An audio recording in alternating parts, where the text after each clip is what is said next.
Hello students, hello everyone. So let us start discussion on the solution to question 3 in the practical sheet on Bayesian credible intervals.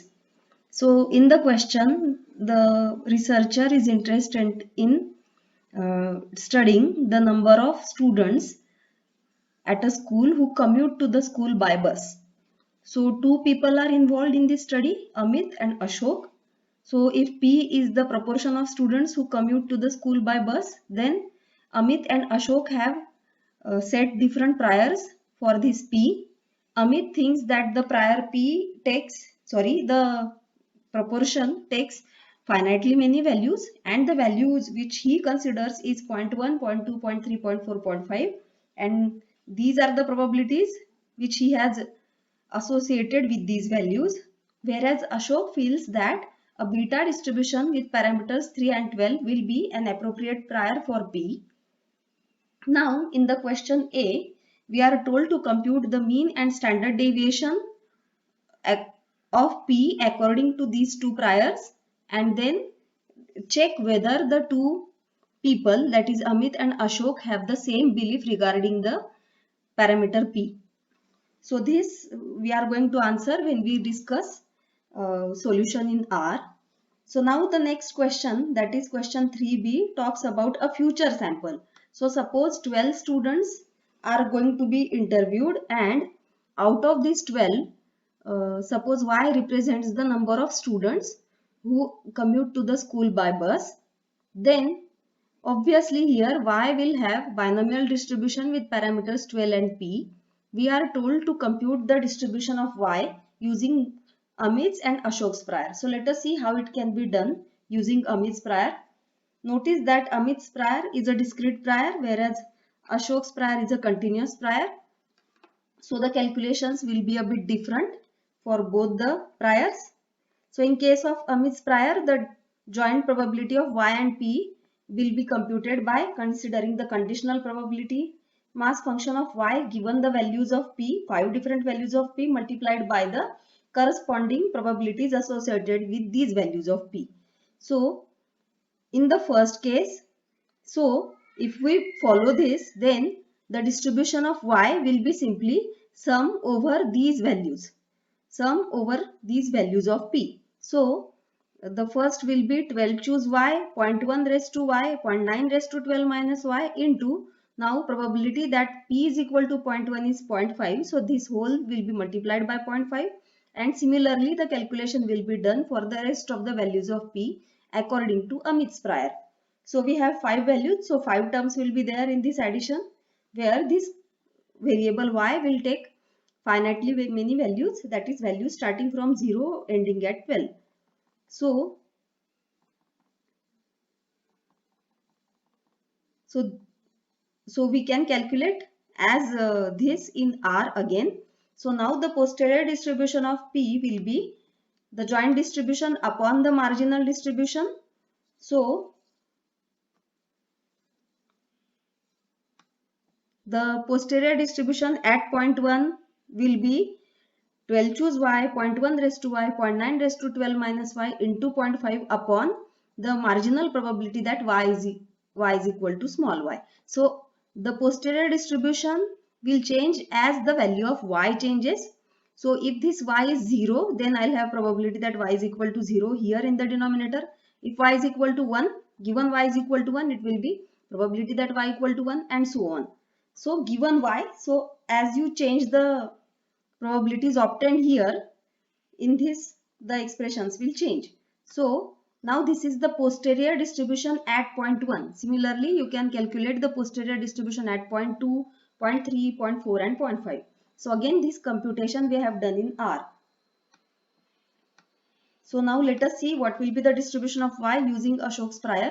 So because the Ashok's prior is beta 312, so we have already seen that if we are dealing with a binomial sample and if the prior is beta, then the posterior is again beta. So here the posterior distribution of the posterior distribution of P will be beta with parameter Y plus 3 and 24 minus Y. But now we are not interested directly in the posterior distribution, but we are interested in the distribution of Y. So In order to find this, we will need joint distribution upon summed over the values of P. So as we have done this calculation earlier many times, so the marginal distribution will be simply 12 choose y, beta y plus 3 24 minus y upon beta 3 12. So if you simplify this, you get 6 times y plus 1 into y plus 2 into product of k minus y, where k goes from 13 to 23, and in the denominator we will have product of k, where k ranges from 15 to 26. So again these probabilities can be obtained in R. Now the question 3C talks about interviewing 15 students from the same school and asking them whether they commute to the school by bus or not. So out of 15 students, it was observed that exactly 5 students commute to the school by bus. So we are told to compute the posterior distribution of P using the fact that y is equal to 5 has been observed and both the priors are to be used. So the posterior distribution of P given y equal to 5 by assuming Amit's prior is computed in R. So we will again discuss that part when we go back to R. And now the posterior distribution of P using Ashok's priors. In this scenario, it will be beta distribution with parameters 8 and 22. So now the question 3D has been left, has also been answered in R, and question 4 has been left as a homework for you all. So let us consider R. Okay, so we are now solving question 3 from the practical on Bayesian credible intervals in R. So we have Amit's prior. So let us specify Amit's prior. So let us specify the values of P assumed by Amit's prior. So it is 0.1 to 0.5. Now the probabilities associated with these values are like this: 0.5, 0.2, 0.2, 0.05 and 0.05. So let us store them in the vector GP. Now 5 values are there. So I am counting them in and storing it in the vector K. So we are asked to compute the prior mean for both these priors.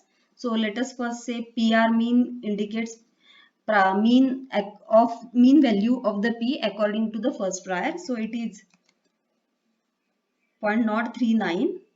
Similarly, the standard deviation. Okay, let us correct this code here. So it should be PR mean 1. So PR standard deviation will be this. So let us have a look at the values.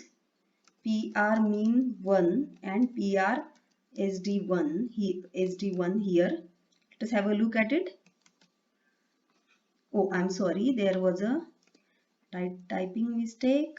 So let us correct it. Let us print it again. So 0.039 and 0.093 will be the standard deviation. Now let us see what will be the mean and standard deviation if we have Ashok's prior. So suppose A and B are the parameters, then A is 3 and B is 12. So then the prior mean will be A upon A plus B, and the standard deviation will be root of AB upon A plus B square into A plus B plus 1.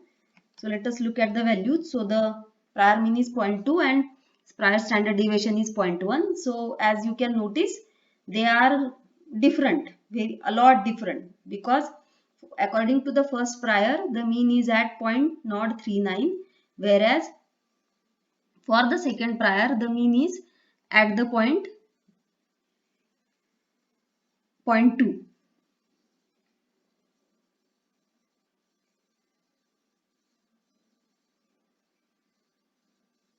Okay, now let us try to plot both these priors. So let us try to plot the first prior here.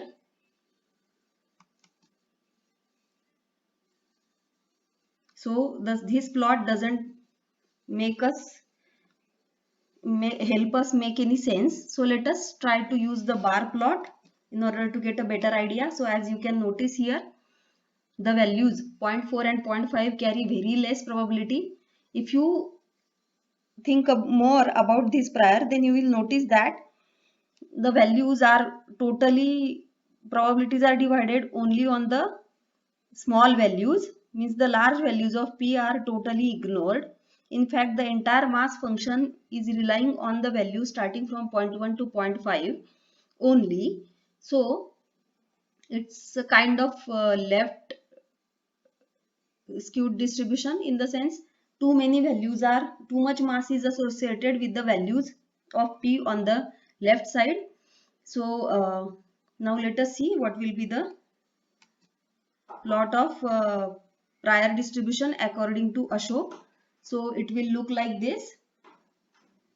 Now let us try to answer the second part, that is the B part, distribution of Y. So according to Amit's prior, the distribution of Y is to be calculated like this. So suppose Y is a sequence of values starting from 0 to 12. Then in the function fyp, I am computing the conditional distribution of Y given P, that is simply binomial PMF at point Y1 with parameters 12 and P1. So let us run this. Okay, now in order to find the marginal distribution of Y or prior predictive distribution of Y, we will need to compute this joint probability and then sum it over the values of P. So we can do this here in the function f1. So suppose y1 is the argument, then we initialize the term, that is the value which this function is going to return as 0, and then we go on adding the probabilities like this. So in fyp we will get the binomial conditional distribution as the binomial PMF computed through fyp, and the vector gp is going to help us to multiply these values. Sorry, is going to give us the prior probabilities according to the Amit's prior. So when you multiply fyp with gp, you get the joint probability, and now in this you are summing it over the values of p. So this is how it will work. So run this. Let us run this. So if we apply this f1 function on the vector y, we will get the probabilities also. So let us look at the probabilities.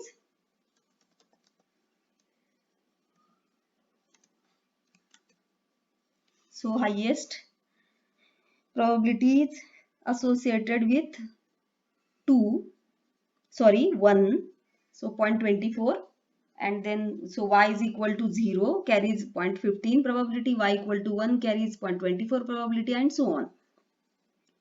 So let us check whether our calculations are correct or not. So the sum of these values is 1, so the calculations are correct. Now let us plot these values. So again I'll prefer to have a bar plot. So yes, the marginal distribution looks nice. The mode is at 0.1. 0.2 is the next likely value of y. Sorry, 2 is the next likely value of y. Okay, now let us try to compute the same using the Ashok's prior.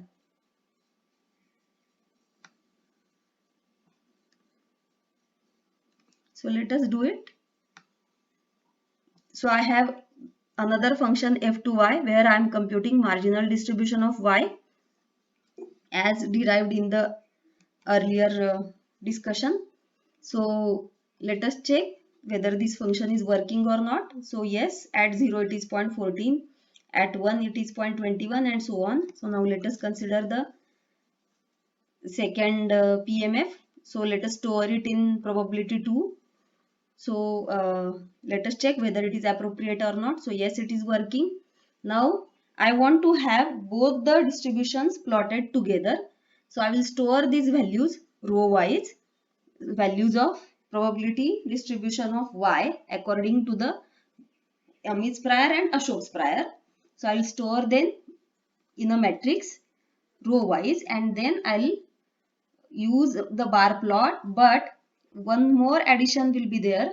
So I'll say bar plot D, but beside is equal to true will make the graphs appear, the plots appear in the same region, and the color also I have specified. So the first one will be red and the second one will be green. So let us see what do we get. So as you can see, both the distributions have mode at point 1.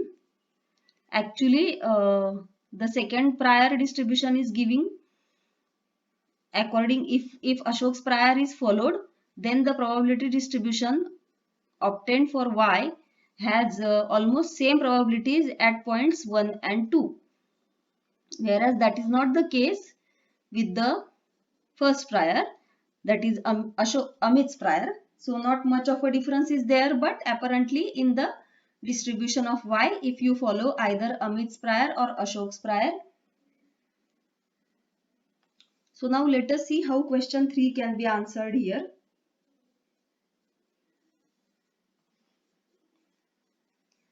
So let us see how it can be done. So question C. Now in question C, we are 15 students are interviewed. So Y takes values from 0 to 15. Now again we are repeating the calculations. So FYP is almost same. Only the parameters need to be changed.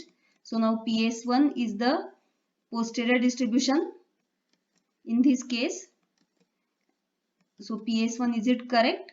So sum of PS1 is 1. So yes, the posterior distribution of P is appropriate. Notice that if you follow Amit's prior, P takes only finitely many values, that is from 0.1 to 0.5. So the posterior distribution will be again a discrete distribution with these probabilities. So earlier the probability that P is equal to 0.1 was 0.5. Now it has reduced to 0.064. If you want to compare it with the prior and posterior together. So this here I have done it in the graph. So bar plot PS1 looks like this. Now if you want to see how much change has occurred, if this data is available, then we can plot both the prior and posterior distributions together. So suppose D1 contains prior distribution and the posterior distribution of P according to Amit, then the bar plot of D1 will look like this. So you can change the colors also. So means if you say color equal to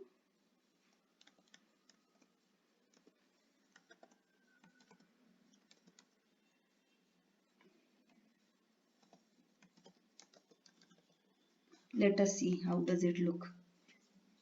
Okay, so the first distribution means prior distribution gave high weightage to really low values of P, but when the data arrived, the change of significant change has occurred and the distribution got shifted a bit towards the right side. So now because here this is a limited range, it is from 0.1 to 0.5 only, but still you can notice the shift from here to here. Now the posterior distribution, if Amit's Ashok's prior is followed, then it is beta with parameters 8 and 22. So this will be the plot of the posterior distribution. Now we want to find highest posterior density credible interval for parameter P by using both the posterior distributions. So how can it be done? So notice that if you look at the CDF, posterior CDF of P, if Amit's prior is followed, then the values will be like this. So the values can be easily obtained if you consider cumulative sum of PS1 values. So see the CDF at point 0.1 is 0.064, then the CDF at point 2 is 0.31, then the CDF at point 2 is 0.82. So this is the CDF at 0, this is the CDF at 1, this is the CDF at 2, at 3 and so on. So notice that the CDF is going to be a jump function. So let us try to find the function. Here I have tried to find the mode. In this distribution, this is simply the calculation of mode. So if PS-CDF is the cumulative sum of PS1, then see here, this is how the function will look like. So notice that in order to obtain 95% interval, we must know if it is possible to find a point where the interval will carry probability exactly equal to 0.95. So notice that that cannot happen because we are dealing with a discrete distribution here.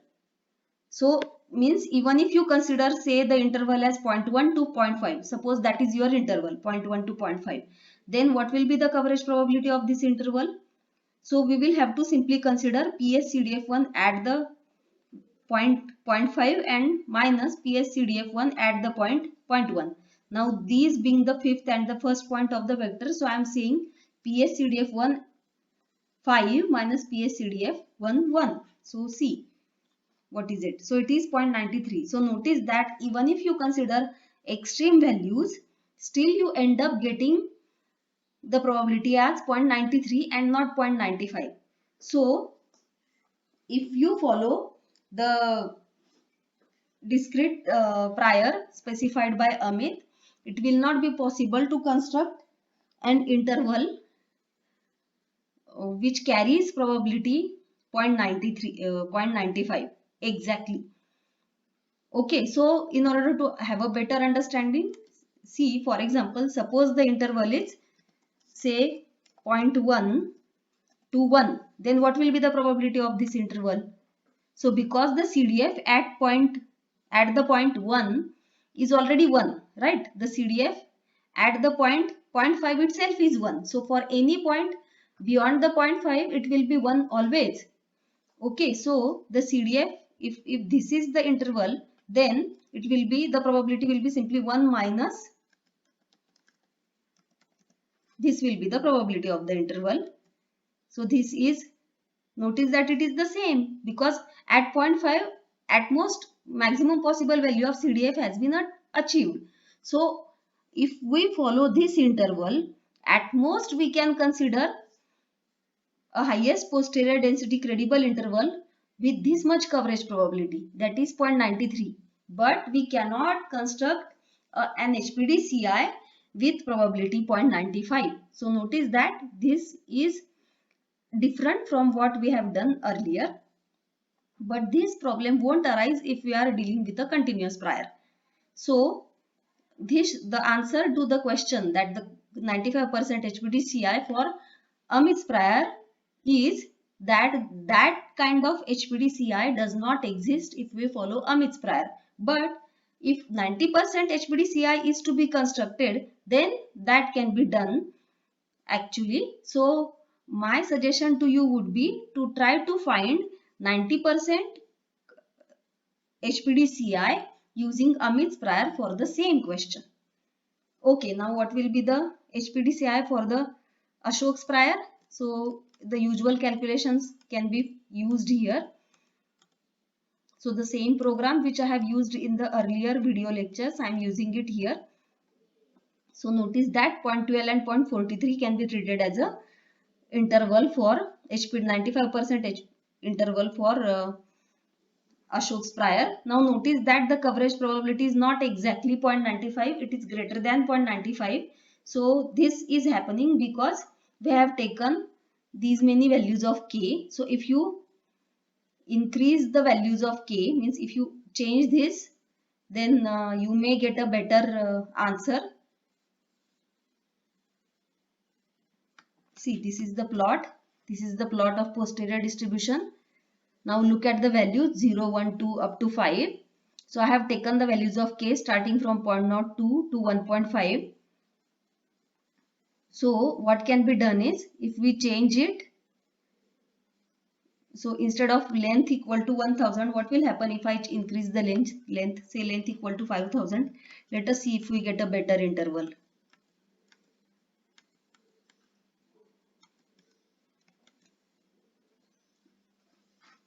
Not much change, it is still 0.95. The probability is 0.9534184, not exactly. So let us try to improve the calculation of values of posterior distribution. So instead of taking p-val, p-val was taken to be equal to, see here, p-val was sequence from 0 to 1 with 0.01. So I will change it. Suppose I change it a bit here just to see whether we can improve these calculations or not. So instead of 0.1, now suppose I change it to 0.001, and now PS2 is d beta at point p-val with parameters 8 and 22. So let us see what do we get. Okay, so see the plot is there are now too many points, so it looks like a thick line has been plotted. Now let us see, let us repeat the calculations. So see, there is a great deal of improvement now in the probability. So we are very close to the point, the desired value, that is 0.95. So, and the interval has also changed. So now the interval can be 0.118 to 0.424. So when you answer the question, try to take this probability as close as possible to the desired value. So the question 4 is now to be done by you. So I expect you to finish the solution to the question 4 as soon as possible. So let us stop here.